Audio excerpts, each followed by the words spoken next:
Let me share with you a small story, okay? You have this guy called Roger. Roger lives in some town in the state of New York. Let's say he lives in Buffalo, okay? Roger is making music. But people think, what does Roger think he is? Just making music and spreading his influence like that. Who told them we want to hear his music? We told them we're okay with him having influence. So because Roger does not submit to this control obsession of society, people turn on him. But here's the thing, Roger survives. Roger even records their assaults and their harassments against him. And eventually the whole community looks bad. Okay? The whole community looks bad. Roger eventually leaves and he goes to the state of Florida. But the community is left behind with proof against them. Because Roger survived, so Roger is a survivor of their collective narcissism. And that means their reputation as a community is going down. Completely down.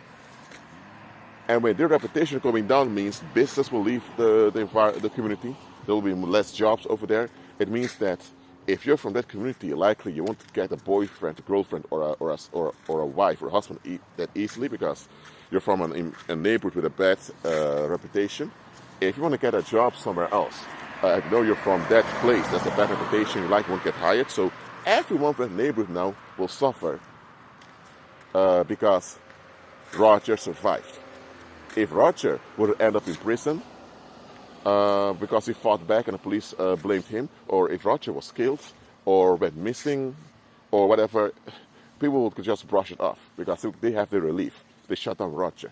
They can get their high of ease. But now that Roger survived, things are haunting them.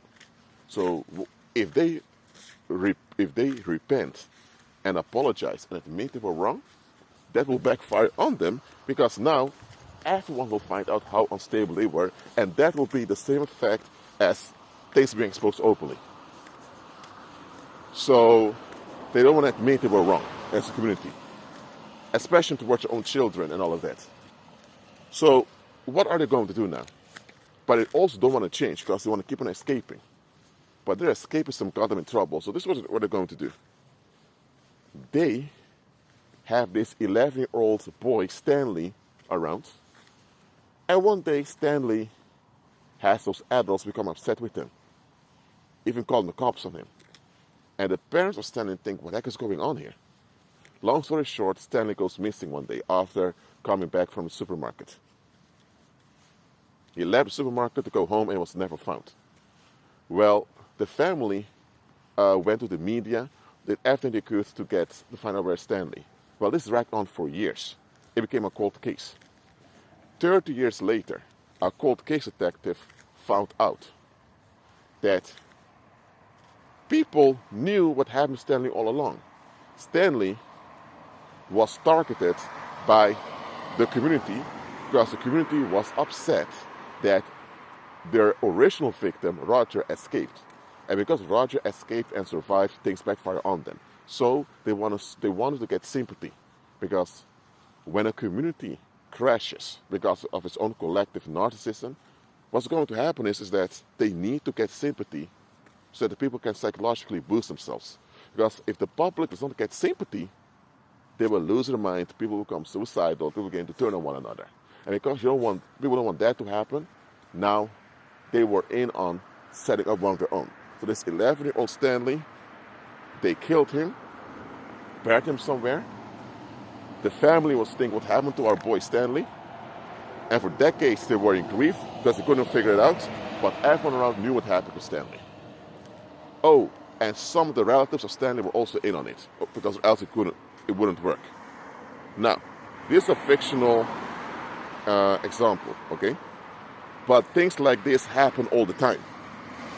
The public will bail themselves out by victimizing one of their own, and then pretend like they as a whole community are attacked. They will allow one of their own to get hurt. So let's say there are child molesters around, They will allow child molesters to roam around knowing full well they will molest children. And once the child molesters hit, now the whole community will be upset. They will call the cops, and they are the good guys that have been harmed by this crazy child molester. All the negative attention goes to the crazy child molester, and the child molester is guilty anyway, so I'm not going to go into that. But hold on. They allowed the child molester to roam around fully knowing he was a child molester, so that when he hits, they can play the victim and get sympathy. Why? Because by them allowing the child molester to go around and molest a child, and now they can play the victim, now they are seen as the good people, and nobody will notice how neglectful and wicked they really are. Whether it's people on purpose kidnapping you and killing you, and then pretend like they're looking for you just to get sympathy, or whether it's them allowing you to be harmed, either by a child molester, or I want your children to be harmed, or maybe it was this guy that approached you, that you began dating, and everyone knew this guy was not a reprobate, but they allowed you to become his victim because they thought, hey, if this guy can hook up this woman, and then she will become his primary focus, and with her becoming his primary focus, he will be leaving us alone. So we won't have to deal with the fact that we're the ones who brought forth this monster. So that's why your ex-husband could get away with what he did to you, because the people that raised him knew the monster they've raised. And because they didn't want to face the monster they've raised, now they were happy that their monster got you. So when you want to divorce the man and complain, they said, no, please hold on, stay in the marriage, keep going to therapy. People knew very well this guy was trash from the start. But because you were wounded with childhood issues, you didn't see it. And they thought, good. Now we can push him and this woman together so that later when things go wrong, it's all on them. And we can say, well, she's a grown woman, should have known better, this and that. That's why when you were dating, everyone was so happy for you. Everyone was so happy for you being a happy couple. People were praising you like you were a perfect couple and all of that. Now back then when that was happening, you seriously thought people were happy for us being together.